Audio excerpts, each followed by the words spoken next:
Hello students, how are you? कैसे आप सब? I think your study is going great. आप अच्छे से पढ़ रहे होंगे, मन लगा के पढ़ रहे होंगे और मेरे साथ साथ आप अच्छे से स्टडी कर रहे होंगे। As you know, last class में हम फिनिश कर आ चुके अबाउट द प्रिज्म। आज अपन डिस्कस करेंगे about optical instrument, simple microscope, compound microscope and telescope. So guys, this is Sumit Nuwal and you're watching your favorite प्यारा सा lovable YouTube channel मार्गदर्शन live. आप सबसे रिक्वेस्ट है कि इसको सब्सक्राइब करें, बेल आइकन का बटन क्लिक करें और ज्यादा से ज्यादा शेयर करें।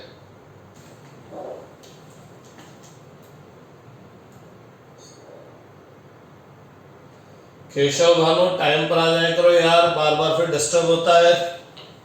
चलिए क्लास स्टार्ट करते हैं। आज अपन डिस्कस करने वाले as you know about optical instrument. Optical instrument study करने से पहले हम लोग थोड़ा सा देख लेते हैं कि जब भी हम कोई ऑब्जेक्ट व्यू करते हैं, सी करते हैं, देखते हैं, तो वो ऑब्जेक्ट आपकी जो आई पर एंगल सब्टेंड करता है उसका क्या गेम है।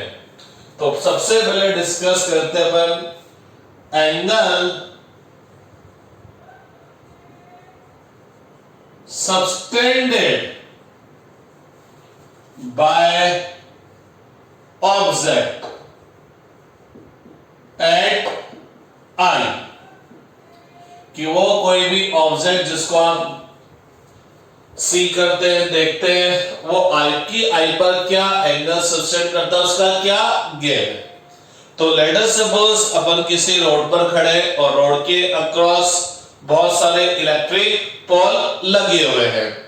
ऑलमोस्ट सब इलेक्ट्रिक पोल की लेंथ क्या होती है? सेम। कंपनी से इलेक्ट्रिक पोल की लेंथ सेम बनकर आती है। जो उनको लगाने वाली कंपनी है, जो ठेकेदार है, वो उनको भी बोला जाता है कि इस पोल को 3 फीट अंदर गाड़ना है। तो उन सब पोल्स की जो ग्राउंड लेवल है उससे हाइट क्या होती है? सेम होती है। तो लेट अस सपोज ये रोड है और यहां पर 2 इलेक्ट्रिक पोल है ऑफ सेम लेंथ। दोनों की लेंथ क्या है? सेम। ये एक इलेक्ट्रिक पोल हो गया ए बी और सेम लेंथ का एक दूसरा इलेक्ट्रिक पोल हो गया सी बी। ऑलमोस्ट हमने सेम लेंथ ही बनाई है, दूसरा इलेक्ट्रिक पोल हो गया सी बी। अब हम इन दोनों इलेक्ट्रिक पोल को इस साइड से व्यू करते हैं, यहां से हम देखते हैं। तो जब हम इन दोनों इलेक्ट्रिक पोल को देखते हैं तो हमको पता लगता है कि इलेक्ट्रिक पोल CD बड़ा दिखता है और AB छोटा दिखता है। तो हमको लगता है कि यार इस इलेक्ट्रिक पोल CD की लेंथ इस इलेक्ट्रिक पोल AB की लेंथ से क्या है? ज्यादा, ये बड़ा दिख रहा है। लेकिन देखा जाए तो ओरिजिनल में तो दोनों की लेंथ क्या है? सेम है। तो इसका एक बहुत गजब का मीनिंग आता है कि कोई भी ऑब्जेक्ट आपको बड़ा या छोटा जो दिखाई दे रहा है, बिगर या स्मॉल जो आपको दिखाई दे रहा है, वो ऑब्जेक्ट की हाइट पर डिपेंड नहीं करता। अगर वो ऑब्जेक्ट की हाइट पर डिपेंड कर रहा होता तो दोनों सेम लेंथ के दिखने चाहिए थे, लेकिन ये हमको बड़ा दिखता है और ये हमको छोटा दिखता है। तो ऐसा क्यों हुआ? क्योंकि जब इस ऑब्जेक्ट CD से आपकी आई पर एंगल बना, कितना एंगल बना? इसको बोलते हैं विजुअल एंगल। ये एंगल बना, इस AB ने आपकी आई पर ये विजुअल एंगल फॉर्म किया, तो ये एंगल बना। तो पता लगा AB आपकी आई पर जो एंगल फॉर्म कर रहा है वो CD से क्या है? कम है। और इस वजह से CD जो कि आपकी आई पर ज्यादा एंगल सब्टेंड कर रहा है, ज्यादा एंगल फॉर्म कर रहा है, इसलिए CD आपको AB के कंपैरिजन में बड़ा दिखता है। तो किसी भी ऑब्जेक्ट का बड़ा या छोटा जो दिखाई देना है, कि ये बड़ा दिख रहा है, ये छोटा दिखाई देना है, ये ऑब्जेक्ट की हाइट पर डिपेंड नहीं करता। ये किस पर डिपेंड करता है?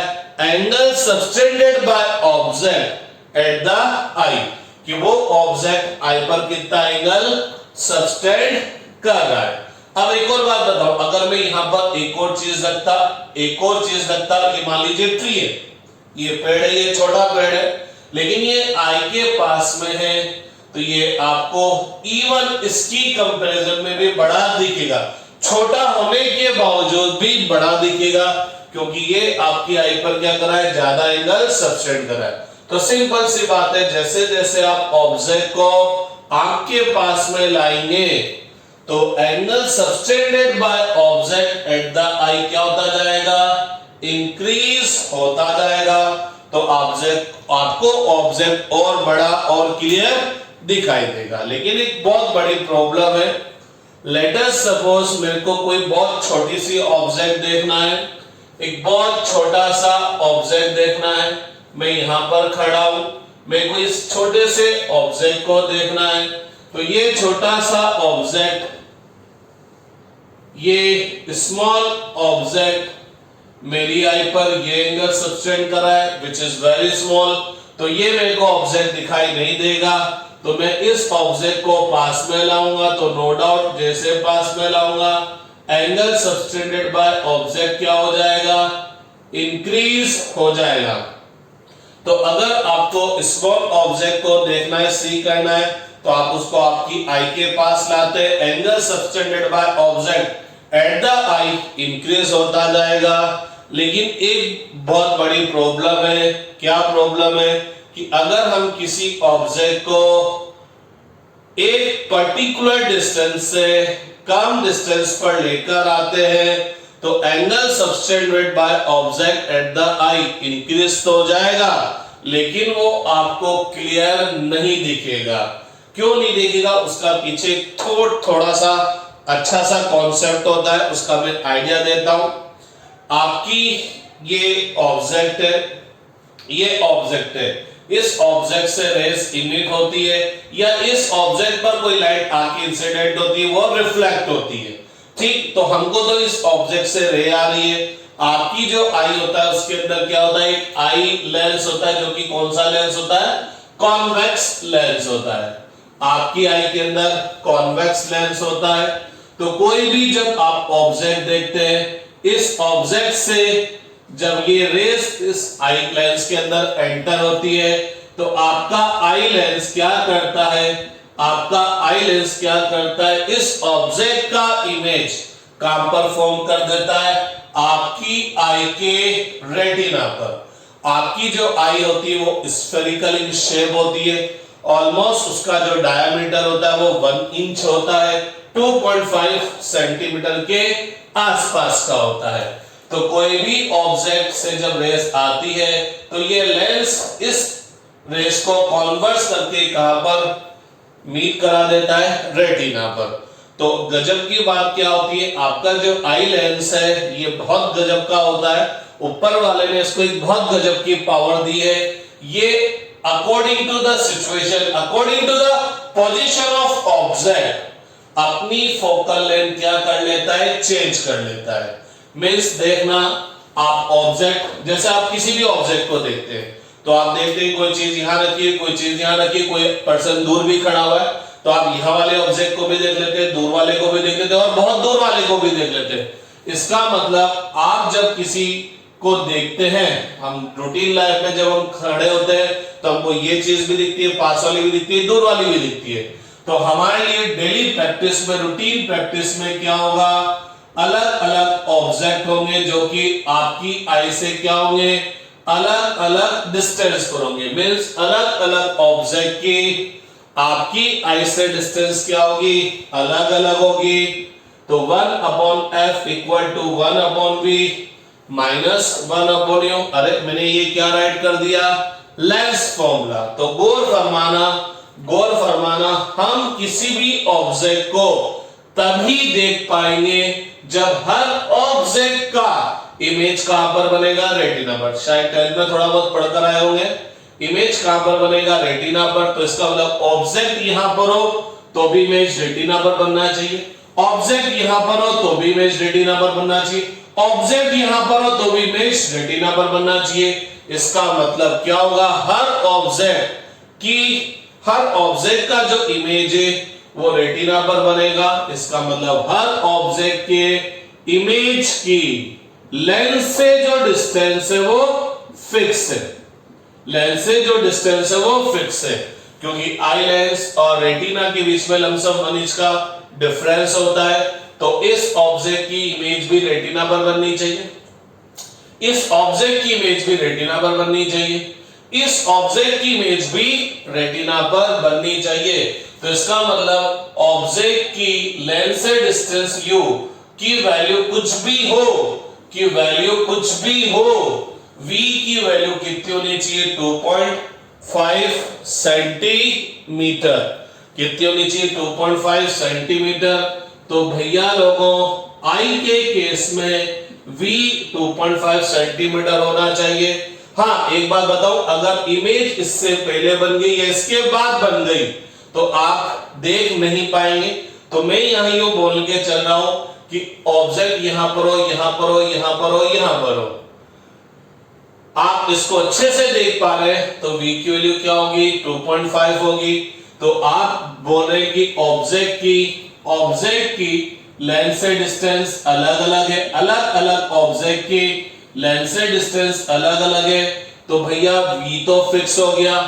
तो u अगर डिफरेंट है तो v को 2.5 रखने के लिए फोकल लेंथ क्या करनी पड़ेगी? चेंज करनी पड़ेगी।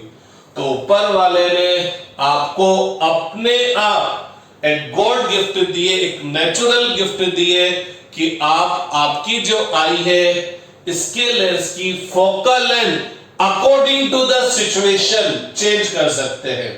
अगर मैं ऑब्जेक्ट को पास लाता हूं तो मेरे को क्या करनी पड़ेगी? मेरे को क्या करनी पड़ेगी? इसकी फोकल लेंथ डिक्रीज करनी पड़ेगी। इसकी फोकल लेंथ डिक्रीज करने के लिए क्या करना पड़ेगा? इस लेंस पर प्रेशर लगाना पड़ता है। बायोलॉजी वाले स्टूडेंट जानते होंगे इस लेंस पर प्रेशर लगाना पड़ता है। सिलेरी मसल से हम इस पर प्रेशर अप्लाई करते हैं। जो ग्लास लेंस होते हैं, जो मार्केट में लेंस आते हैं, उन लेंस के पास ये फ्लेक्सिबिलिटी नहीं होती है। अगर मैं इस ग्लास लेंस को दबाऊं तो बट टूट जाएगा, लेकिन ऊपर वाले ने आपकी आई के अंदर इस तरह की पावर दे रखी है कि उसको आप प्रेस भी कर सकते हैं और उसको रिलीज भी कर सकते हैं। जब आप उसको प्रेस करेंगे उसकी फोकल लेंथ डिक्रीज हो जाएगी, और फोकल लेंथ डिक्रीज हो जाएगी तो उसका जो पावर है वो इंक्रीज हो जाएगा और इमेज कहां पर बना लेगा? रेटिना पर। तो क्या होगा? जैसे जैसे हम ऑब्जेक्ट को पास में लाएंगे, ऑब्जेक्ट यहाँ है, अच्छे से देखना है तो इमेज कहां पर बनना चाहिए? रेटिना पर। और पास लाए, इमेज कहां पर बनना चाहिए? रेटिना पर। अब चूंकि मैं पास लाया तो u की वैल्यू तो क्या हो गई? डिक्रीज हो गई। तो v की वैल्यू 2.5 लाने के लिए मेरे को फोकल लेंथ डिक्रीज करनी पड़ेगी। फोकल लेंथ डिक्रीज करने के लिए मैं इस पर प्रेशर लगाऊंगा सिलेरी मसल से। तो जैसे जैसे मैं ऑब्जेक्ट पास में ला रहा हूं, इमेज रेटिना पर बनाने के लिए मेरे को क्या करना पड़ेगा? सिलेरी मसल से लेंस पर प्रेशर डालना पड़ेगा, फोकल लेंथ डिक्रीज करनी पड़ेगी। लेकिन क्या होगा? जब आप ऑब्जेक्ट को एक पर्टिकुलर डिस्टेंस से कम डिस्टेंस पर लेकर आएंगे तो इमेज रेटिना पर बनाने के लिए क्या करना पड़ेगा? फोकस लेंथ आई लेंस के पर प्रेशर इंक्रीज करना पड़ेगा। तो एक कंडीशन के बाद सिलेरी मसल्स हाथ खड़े कर देती है, भैया मैं इससे ज्यादा प्रेशर इंक्रीज नहीं कर सकता। और जब मैं इससे ज्यादा प्रेशर इंक्रीज नहीं कर सकता तो एक पर्टिकुलर डिस्टेंस से कम डिस्टेंस पर लाने पर चूंकि अब इसकी फोकल लेंथ डिक्रीज नहीं होगी, ऑब्जेक्ट पास में आया है तो इमेज को क्या करना पड़ेगा? दूर जाना पड़ेगा और अब इमेज रेटिना पर नहीं बनेगी, रेटिना से पीछे बनेगी। तो एक पर्टिकुलर डिस्टेंस से कम डिस्टेंस के ऑब्जेक्ट को आप अच्छे से नहीं देख पाएंगे, क्योंकि उस पर्टिकुलर डिस्टेंस पर सिलियरी मसल्स फुल प्रेशर डाल के रखती है, या यूं बोलो उस पर्टिकुलर सिचुएशन पर आपके आई लेंस की focal length minimum power maximum हो जाती है। उससे कम डिस्टेंस पर ऑब्जेक्ट लाने पर पावर इंक्रीज नहीं होती है, फोकल लेंथ डिक्रीज नहीं होती है। तो अब ऑब्जेक्ट पास लाए, यू की वैल्यू कम करी, वी की वैल्यू वही रखने के लिए फोकल लेंथ डिक्रीज करनी पड़ेगी, लेकिन अब फोकल लेंथ डिक्रीज नहीं हुई तो ऑब्जेक्ट, अभी ये ऑब्जेक्ट यहां पर है, इमेज रेटिना पर बन रहा है, ऑब्जेक्ट पास में लाएंगे तो अब इमेज रेटिना के पीछे बनेगा, क्योंकि अब focal length of lens decrease नहीं होगी। तो जो नॉर्मल आई होती है उसके लिए ये जो डिस्टेंस होती है, कौन सी डिस्टेंस, जहां तक वो किसी भी ऑब्जेक्ट को अच्छे से देख पाएगा, तो ये जो डिस्टेंस होती है वो कितनी होती है, 25 सेंटीमीटर। और इस डिस्टेंस को बोलते हैं minimum distance for clear vision. तो अगर आपको किसी भी ऑब्जेक्ट को अच्छे से देखना है तो आपको एटलीस्ट उसको 25 सेंटीमीटर पर रखना पड़ेगा। अगर आप उसको 25 सेंटीमीटर से कम डिस्टेंस पर लिया है, पास लिया है, तो ऑब्जेक्ट को पास लाने पर angle subtended by object at the eye increase तो हो जाएगा, लेकिन अब इसका इमेज रेटिना पर नहीं बनेगा, रेटिना से पीछे बन जाएगा, तो हम इसको देख नहीं पाएंगे। और इसको हम क्या बोलते हैं, कैपिटल डी। इससे दूर रखेंगे, मान लो आप दूर ले जाएंगे, तो जैसे ही दूर ले जाएंगे तो u की वैल्यू इंक्रीज होगी, u की वैल्यू इंक्रीज होगी, तो इमेज रेटिना पर बनाने के लिए, इमेज रेटिना पर बनाने के लिए फोकल लेंथ इंक्रीज करनी पड़ेगी। तो सिलियरी मसल्स क्या करेगी, प्रेशर डिक्रीज कर देगी। तो जैसे जैसे हम ऑब्जेक्ट दूर ले जाएंगे, अपने आप माइंड के अंदर अपने आप इंस्ट्रक्शन आई पर जाता है, अरे प्रेशर रिलीज करो ताकि फोकल लेंथ इंक्रीज हो जाए, ताकि इमेज कहां पर बन जाए, रेटिना पर बन जाए।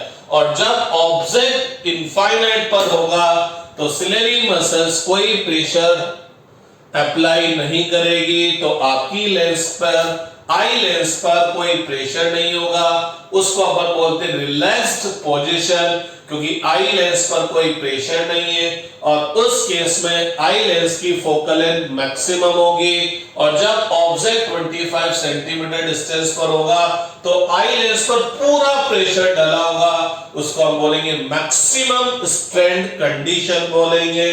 और उस टाइम पर फोकल लेंथ मिनिमम होगी और पावर मैक्सिमम होगी। मींस अगर मैं यूं सिंपल वे में बोलूं, एक मार्केट से अपन लेंस लेकर आए ग्लास का, एक आपकी आई का लेंस है, तो मार्केट से जो लेंस लाते हैं इसकी फोकल लेंथ चेंज नहीं होती है, इसकी फोकल लेंथ चेंज नहीं होती है। तो हम जैसे जैसे हमने पढ़ा था ऑब्जेक्ट को पास में लाते हैं, आपने बोला था इमेज दूर जाता जाता है। क्यों? क्योंकि वहां पर जो नॉर्मल ग्लास लेंस है उसमें ये फिक्स होता है, ये फिक्स होता है, तो यू को कम करने पर वहां पर भी इंक्रीज होता जाता है। लेकिन आपके आंख के अंदर प्रॉब्लम ये है कि इमेज अगर रेटिना पर नहीं बनी, इससे पहले या इसके बाद में बनी, तो आपको ऑब्जेक्ट अच्छे से नहीं दिखेगा।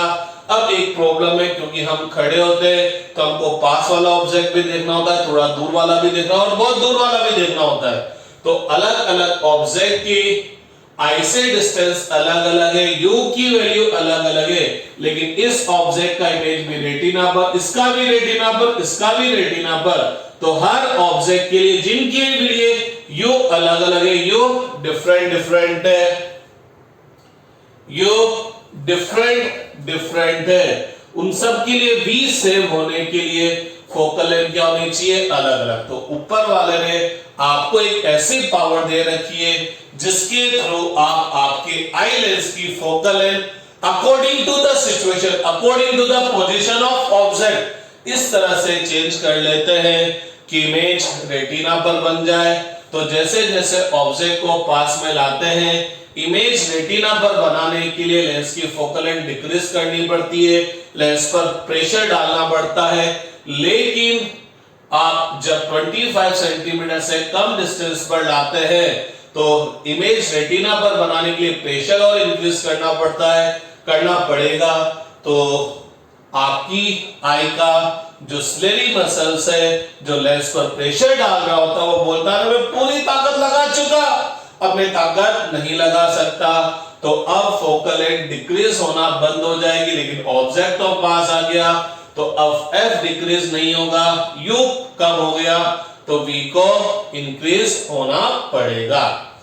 तो शॉर्टकट बात ये है, वैसे तो ये जो टॉपिक है ये पूरा टॉपिक आई का है, तो किसी दिन किसी क्लास में अपन आई पूरी डिटेल में पढ़ेंगे। मैंने एक ब्रीफ डिस्कशन आपको एक्सप्लेनेशन दिया है ताकि आपको थोड़ा सा वर्किंग समझ आ जाए। बाकी पूरा एक आई का टॉपिक है जो 1-2 दिन चलता है, उसका मैंने जस्ट एक आइडिया दिया है। तो क्या होगा, अगर हमको किसी स्मॉल ऑब्जेक्ट को देखना है, तो हमको स्मॉल ऑब्जेक्ट को देखना है तो हम क्या करते हैं, चीज को पास लाते हैं। चीज को पास क्यों लाते हैं, क्योंकि किसी भी ऑब्जेक्ट का बड़ा या छोटा दिखाई देना ऑब्जेक्ट की साइज पर डिपेंड नहीं करता, किस पर डिपेंड करता है, एंगल सबटेंडेड बाय ऑब्जेक्ट। अरे अगर रात को स्टार्स देखते ना, तो स्टार्स क्या होते हैं, छोटे छोटे से दिखते, बेचारे पीछे से छोटे छोटे से दिखते, लेकिन पता लगता है कुछ स्टार्स तो सन आपकी अर्थ इवन सन से भी बहुत बड़े होते हैं, लेकिन फिर भी हमको छोटे छोटे से दिखते हैं। क्यों दिखते हैं, क्योंकि जैसे जैसे ऑब्जेक्ट की आई से डिस्टेंस इंक्रीज होती जाएगी, angle subtended by object at the eye क्या होता जाएगा, डिक्रीज होता जाएगा। तो वो जो स्टार्स है जो बहुत बहुत बहुत बड़े हैं, वो हमसे हजारों करोड़ों किलोमीटर दूर है, तो दूर होने की वजह से वो आपकी आई पर जो एंगल करते हैं वो बहुत कम एंगल सबटेंड करते हैं, इसलिए हमको वो छोटे दिखते हैं। इसी वजह से मैं बार बार बोल रहा हूं, क्या किसी भी ऑब्जेक्ट का बड़ा या छोटा दिखाई देना ऑब्जेक्ट की साइज पर डिपेंड नहीं करता। अगर ऑब्जेक्ट की साइज पर डिपेंड कर रहा होता तो सन हमको पता नहीं कितना बड़ा दिखता, मून हमको पता नहीं कितना बड़ा दिखता, स्टार्स प्लैनेट्स पता नहीं कितने बड़े दिखते, लेकिन हमको वो छोटे छोटे दिखते हैं। क्यों, क्योंकि वो बहुत दूर है, इस वजह से वो आपकी आई पर क्या कर रहे हैं, एंगल का सबटेंड कर रहे हैं। तो हम यहाँ 2 तरह के ऑब्जेक्ट देखना सीखेंगे। एक तो जो आपके पास में जो स्मॉल ऑब्जेक्ट है, जैसे मान लीजिए पेन, ये तो अच्छा खासा बड़ा है तो मैं इसको आराम से यहां से देख सकता हूं। लेकिन अगर मेरे को किसी वायरस को, किसी बैक्टीरिया को, किसी स्लाइड को मेरे को देखना है, तो चूंकि वो बैक्टीरिया वायरस बहुत छोटे छोटे होते हैं, तो अगर हम उनको पास में भी ले आएंगे, यहां पर भी ले आएंगे, तो भी हमको अच्छे से नहीं दिखेंगे। क्यों, वो सबसे अच्छे हमको कब दिखेंगे, विदाउट एनी इंस्ट्रूमेंट, जब वो 25 सेंटीमीटर पर रखो, और जब वो 25 सेंटीमीटर पर रखे लेकिन है ही बहुत छोटे, तो आपकी आई पर एंगल क्या करेंगे, सब कम सबटेंड करेंगे, तो दिखेंगे नहीं। पास में लाएंगे, बिल्कुल यहां ले आएंगे, तो एंगल तो बढ़ जाएगा, लेकिन फिर नहीं दिखेंगे, क्योंकि इमेज रेटिना पर ही नहीं बनेगा। तो अगर हमको क्या करना है, पास में रखे स्मॉल ऑब्जेक्ट को देखना है, तो हम क्या करेंगे, उस ऑब्जेक्ट को नो डाउट पास में ले आएंगे, 25 सेंटीमीटर से कम डिस्टेंस पर ले आएंगे। अब आप बोलोगे सर कैसे देखोगे, सिलेरी मसल्स तो प्रेशर इंक्रीज नहीं करेगी, फोकल लेंथ डिक्रीज ही नहीं होगी, इमेज रेटिना पर ही नहीं बनेगा। कोई बात नहीं, दिमाग लगाते हैं।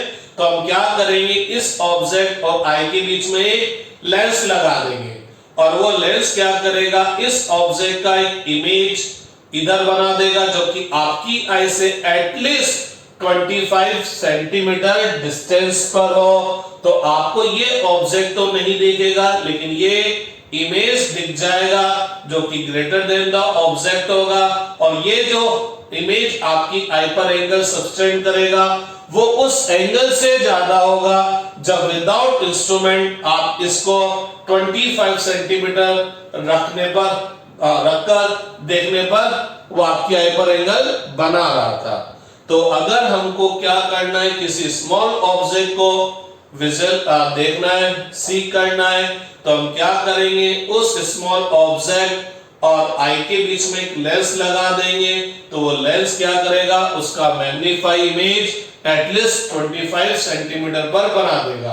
तो उस इंस्ट्रूमेंट को हम क्या बोलेंगे, माइक्रोस्कोप। क्या बोलेंगे भाई, माइक्रोस्कोप बोलेंगे। तो माइक्रोस्कोप क्या करेगा, माइक्रोस्कोप क्या करेगा, पास में रखे स्मॉल ऑब्जेक्ट का, पास में रखे स्मॉल ऑब्जेक्ट का एक bigger image at least 25 centimetre distance पर बना देगा। तो this is the principle of microscope. अब अगर मेरे को प्लैनेट देखने, स्टार्स देखने, जुपिटर, मार्स, सैटर्न, इनका स्टडी करना है, तो क्या करें, वो तो बहुत बड़े बड़े हैं, फिर भी छोटे से दिख रहे हैं। तो हम क्या करेंगे, जो बिगर प्लैनेट, बिगर ऑब्जेक्ट है, जो हमसे बहुत दूर है, जिनके पास हम नहीं पहुंच सकते, 2-4 कदम आगे बढ़ाए, 2-5-10 किलोमीटर आकर चल भी जाए तो भी वो हमसे बहुत दूर है, क्योंकि वो हजारों करोड़ों किलोमीटर दूर है।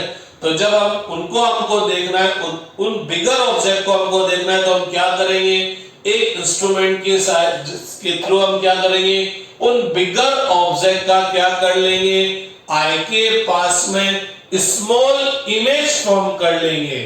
तो उन बिगर ऑब्जेक्ट की इमेज क्या आएगी, स्मॉल आएगी, लेकिन वो स्मॉल इमेज चूंकि आई के पास में होगी, तो वो इमेज ऑब्जेक्ट के कंपैरिजन में बड़ी दिखेगी। तो इस इंस्ट्रूमेंट को हम क्या बोलेंगे, टेलीस्कोप।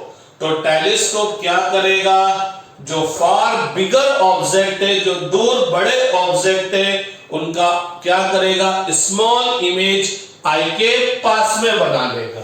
देखना क्या कहना चाह रहा हूं मैं, देखिएगा बोर्ड पे ही मेरे को शो करना पड़ेगा।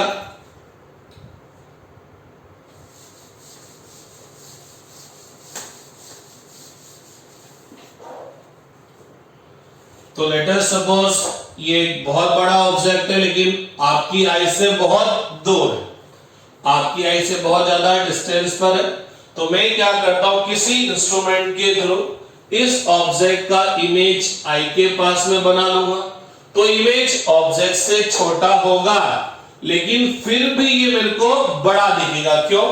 क्योंकि जब मैं इस ऑब्जेक्ट को विदाउट इंस्ट्रूमेंट देखता हूं, तो ये मेरी आई पर ये एंगल बना रहा है, और जब इस ऑब्जेक्ट को इंस्ट्रूमेंट लगाकर, टेलीस्कोप लगाकर देखता हूं, तो इस ऑब्जेक्ट का इमेज ये बना और इस इमेज ने ये एंगल फॉर्म किया। तो पता लगा इमेज छोटा होने के बावजूद भी मेरे को क्या दिखाई देगा, बड़ा दिखाई देगा। क्यों? क्योंकि angle subtended by image at the eye is greater than the angle subtended by object at the eye. तो टेलीस्कोप देखा जाए तो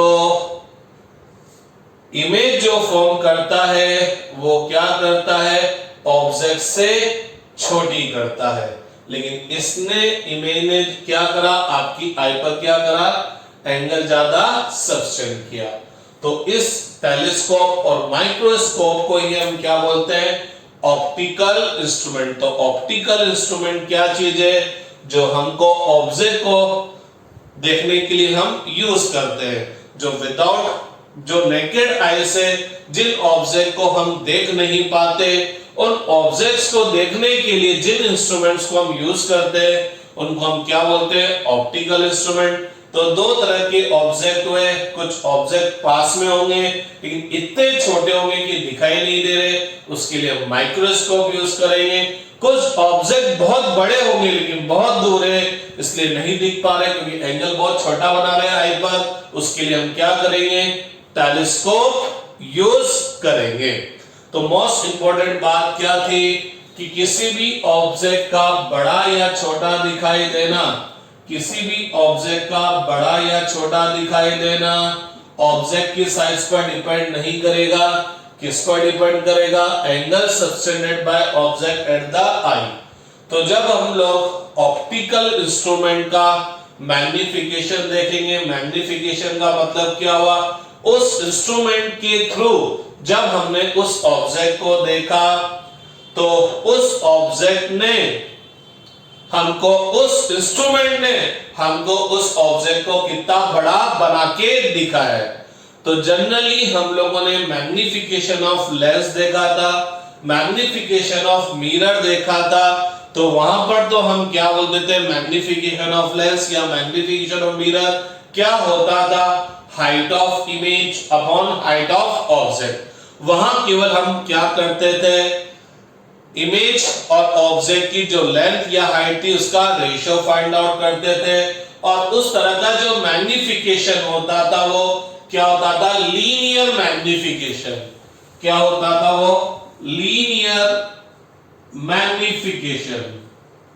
और लीनियर मैग्निफिकेशन किसके इक्वल होगा, height of image upon height of object. लेकिन जनाब यहां पर जो ऑप्टिकल इंस्ट्रूमेंट है वो बोलते हैं कि किसी भी ऑब्जेक्ट का बड़ा छोटा दिखना ऑब्जेक्ट की हाइट पर डिपेंड नहीं करा, किस पर डिपेंड करा, एंगल पर। तो यहां जब अपन ऑप्टिकल इंस्ट्रूमेंट के मैग्निफिकेशन की बात करेंगे तो यहां मेरे को इमेज या ऑब्जेक्ट की हाइट से मतलब नहीं है। यहां मेरे को मतलब है कि विदाउट इंस्ट्रूमेंट आपका ऑब्जेक्ट आई पर कितना एंगल सबटेंड कर रहा था और विद इंस्ट्रूमेंट आई पर कितना एंगल सबटेंड कर रहा है, उसका रेशो समझिएगा, समझिएगा। जैसे मान लीजिए स्मॉल ऑब्जेक्ट है, पहली बात एक और चीज देखिएगा, ये स्मॉल ऑब्जेक्ट है, ये स्मॉल ऑब्जेक्ट है, ठीक है। अब इस स्मॉल ऑब्जेक्ट को मैं देख रहा हूं तो विदाउट इंस्ट्रूमेंट में इसको सबसे अच्छा कब देख पाऊंगा, कब देख पाऊंगा, जब मैं इस ऑब्जेक्ट को कहां रखूंगा, 25 सेंटीमीटर डिस्टेंस पर रखूंगा, minimum distance of clear vision पर रखूंगा, क्योंकि इस पोजीशन पर यह आपकी आई पर एंगल फॉर्म करेगा, ठीक है। इससे पास रहूंगा तो एंगल तो इंक्रीज हो जाएगा लेकिन वो क्लियर नहीं दिखेगा क्योंकि इमेज कहां पर बनेगा, रेटिना के पीछे। इससे दूर ले जाऊंगा तो एंगल क्या हो जाएगा, डिक्रीज हो जाएगा। तो विदाउट इंस्ट्रूमेंट मैं इस ऑब्जेक्ट को सबसे अच्छा कब देख पाता हूं, इसलिए बोलते clear, minimum distance of clear vision. तो क्लियर विजन के लिए आपको ऑब्जेक्ट अच्छे से देखना है, उसके लिए मिनिमम डिस्टेंस ऑब्जेक्ट की कितनी होनी चाहिए, 25। लेट अस सपोज इस पोजीशन पर आपकी इस ऑब्जेक्ट ने आपकी आई पर 1 डिग्री एंगल सबटेंड किया, ठीक है। लेकिन जब मैं इसी ऑब्जेक्ट को इंस्ट्रूमेंट के थ्रू देखता हूं तो ये मेरे को 5 डिग्री एंगल सबटेंड कर रहा है। तो अब इंस्ट्रूमेंट के थ्रू इस ऑब्जेक्ट ने या इस ऑब्जेक्ट की इमेज ने आपकी आई पर 5 डिग्री एंगल सबटेंड किया, तो हमको ये इमेज ऑब्जेक्ट के कंपैरिजन में कितने टाइम्स दिखेगी, 5 टाइम्स। तो जब हम ऑप्टिकल इंस्ट्रूमेंट के मैग्निफिकेशन की बात करेंगे तो हमको हाइट से कोई लेना देना नहीं है, यहां हमको लेना देना किससे होगा, angle subtended by image with the instrument at the eye upon angle subtended by object without instrument at the eye. तो यहां पर हम जो मैग्निफिकेशन देखेंगे वो किसका मैग्निफिकेशन देखेंगे, एंगल का, कि इंस्ट्रूमेंट ने ऑब्जेक्ट की वजह से जो एंगल सबटेंड होने वाला है या इमेज जो एंगल सबटेंड करने वाला है वो ऑब्जेक्ट के कंपैरिजन में कितना बड़ा बना रहा है, वही उसका मैग्निफिकेशन होगा। लेकिन यहां हमारे पास दो इंस्ट्रूमेंट है, दो टाइप के इंस्ट्रूमेंट है, एक है माइक्रोस्कोप और एक है टेलीस्कोप। तो सबसे पहले अपन माइक्रोस्कोप का मैग्निफिकेशन देख लेते हैं।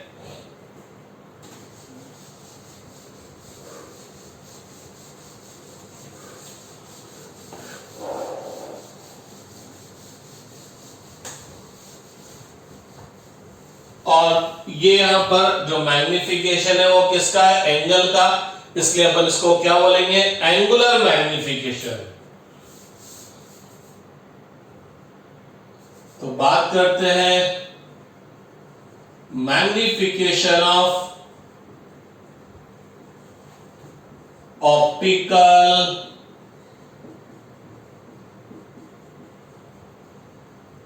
इंस्ट्रूमेंट। सबसे पहले बात करते हैं माइक्रोस्कोप। तो माइक्रोस्कोप का मैग्निफिकेशन क्या होगा? एक्चुअल में ये मैग्निफिकेशन कौन सा है? एंगुलर मैग्निफिकेशन, क्योंकि यहां हमको इमेज और ऑब्जेक्ट की हाइट से कोई लेना देना नहीं है। इमेज और ऑब्जेक्ट की हाइट से कोई लेना देना नहीं है। यहां पर हमको मैग्निफिकेशन से मतलब क्या है कि इंस्ट्रूमेंट जो इमेज फॉर्म करेगा, इंस्ट्रूमेंट जो इमेज फॉर्म करेगा वो आपकी आई पर ऑब्जेक्ट के कंपैरिजन में कितना ज्यादा एंगल सबटेंड कर रहा है। तो मैग्निफिकेशन क्या है यहां पर? Angular magnification. तो क्या होगा माइक्रोस्कोप के अंदर?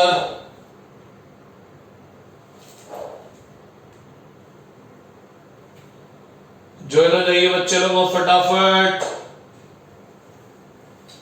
तो एंगुलर मैग्निफिकेशन क्या होगा?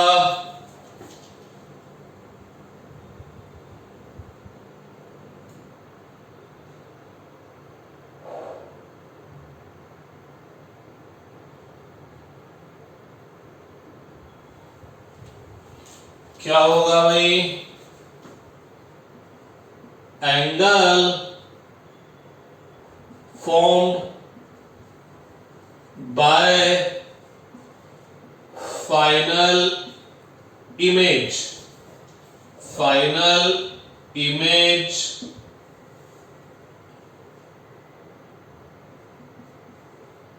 with instrument at eye। Instrument की से जो फाइनल इमेज बनी वो आपकी आई पर कितना एंगल सबटेंड करेगी? Upon angle form by object without instrument. जब आप इंस्ट्रूमेंट यूज नहीं कर रहे, और एक बात और है, angle form by object without instrument. अपन किसकी बात करें? माइक्रोस्कोप की। तो माइक्रोस्कोप उन ऑब्जेक्ट को देखने में यूज होगा जो कि छोटे होंगे और आपके पास में होंगे। आपके पास में होंगे तो आप उस ऑब्जेक्ट को पकड़कर आपकी आंख के पास या दूर ले जा सकते हैं। तो गौर फरमाना, तो गौर फरमाना, ये ऑब्जेक्ट है तो मैं ऑब्जेक्ट को यहां पर भी रख सकता हूं, यहां पर भी, यहां पर भी। तो अलग अलग जगह रखूंगा तो angle subtended by object at the eye अलग अलग होगा। तो यहां पर कौन सा एंगल आएगा? तो विदाउट इंस्ट्रूमेंट आप ऑब्जेक्ट को सबसे अच्छा कब देख पाएंगे? जब वो कहां पर रखा होगा? Minimum distance of clear vision. अपन इसी एंगल के हिसाब से कंपेयर करेंगे। तो angle form by object without instrument when object is placed at minimum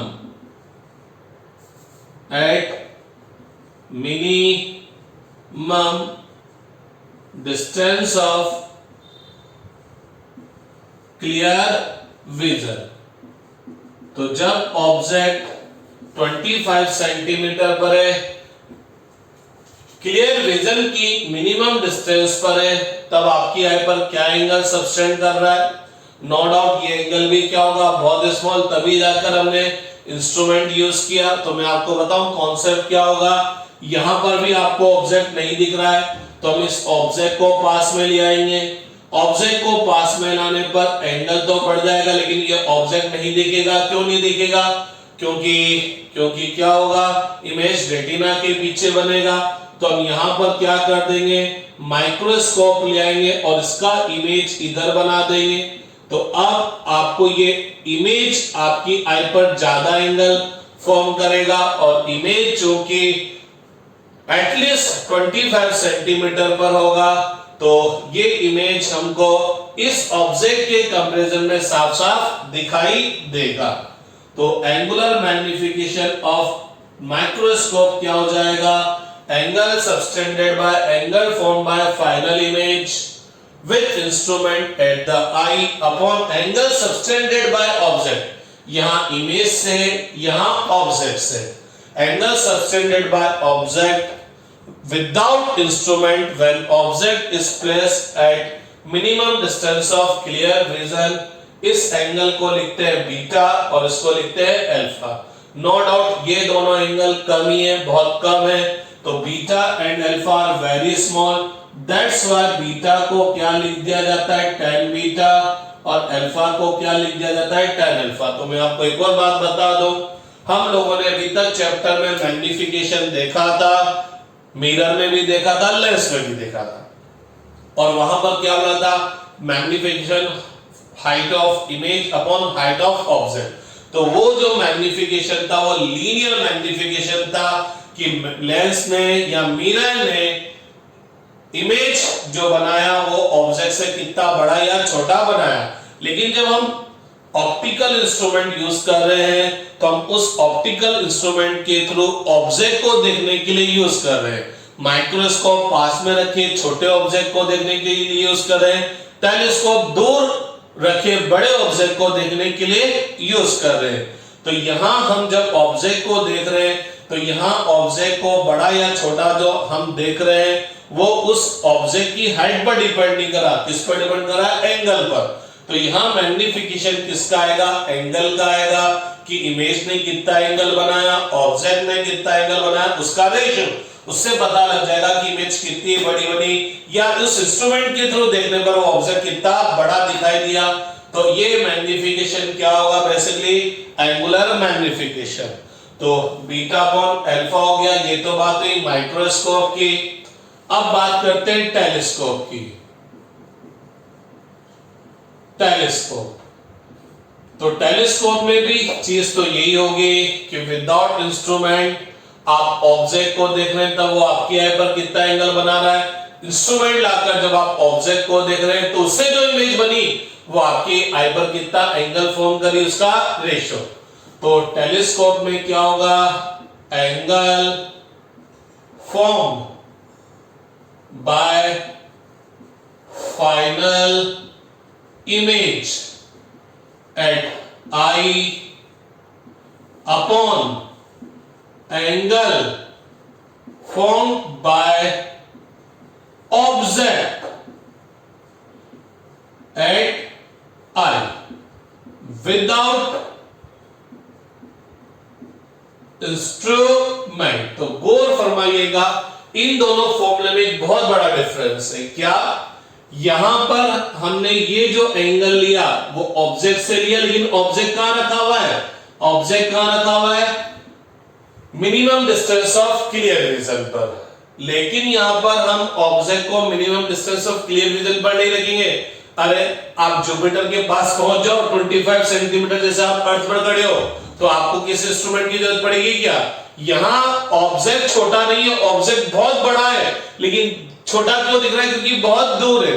तो यहां पर ये नहीं आएगा कि हम ऑब्जेक्ट को पास में ले आए। ऑब्जेक्ट को पास में लाते तो टेलीस्कोप की जरूरत ही कहां थी। स्टार्स पर, मून पर, आप सैटर्न पर, जुपिटर पर, मार्स पर हम पहुंच जाते तो हमको किसी टेलीस्कोप की रिक्वायरमेंट ही नहीं पड़ती। अर्थ को देखने के लिए टेलीस्कोप की रिक्वायरमेंट नहीं पड़ती। अर्थ के अंदर जो बैक्टीरिया है उनको देखने के लिए माइक्रोस्कोप की रिक्वायरमेंट पड़ती है। आई बात समझ? तो यहां पर ये जो लाइन है ना, ये minimum distance of clear vision, वो लाइन यहां पर नहीं आएगी। मेरे हिसाब से थोड़ा थोड़ा समझ में आया होगा आज। फिर हम नेक्स्ट क्लास में जब थोड़ा और इंडिविजुअली माइक्रोस्कोप और टेलीस्कोप को देखेंगे तो क्लियर होगा, और थोड़ी बहुत पिक्चर जब आई डिटेल में पढ़ते हैं तब क्लियर होती है। वैसे मैंने फंक्शन ऑफ आई थोड़ा सा आपको एक्सप्लेन कर दिया है, आइडिया दे दिया कि आपकी आई के अंदर होता क्या है। तो आपकी आई के अंदर एक बहुत गजब की पावर होती है जिसको बोलते हैं अकोमोडेशन ऑफ आई।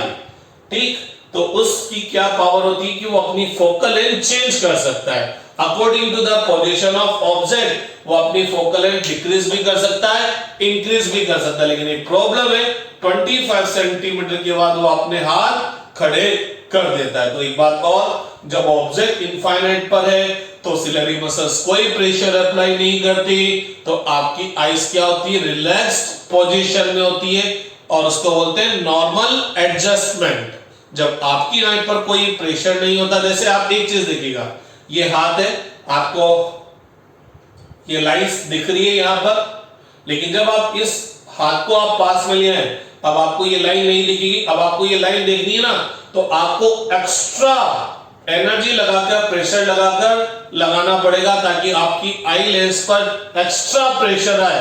वो सिलेरी मसल्स नहीं लगा रही, आपका माइंड, आपकी बॉडी एक्स्ट्रा प्रेशर लगा रही है, तब जाकर आपको ये लाइन थोड़ी बहुत दिखेगी। तो 25 सेंटीमीटर पर आपकी आई मैक्सिमम स्ट्रेंथ कंडीशन पर होती है, और जब ऑब्जेक्ट इनफाइनाइट पर रखा होता है तो आपकी आई रिलैक्स पोजीशन पर होती है। ठीक है, आज के लिए बहुत है। Thank you so much.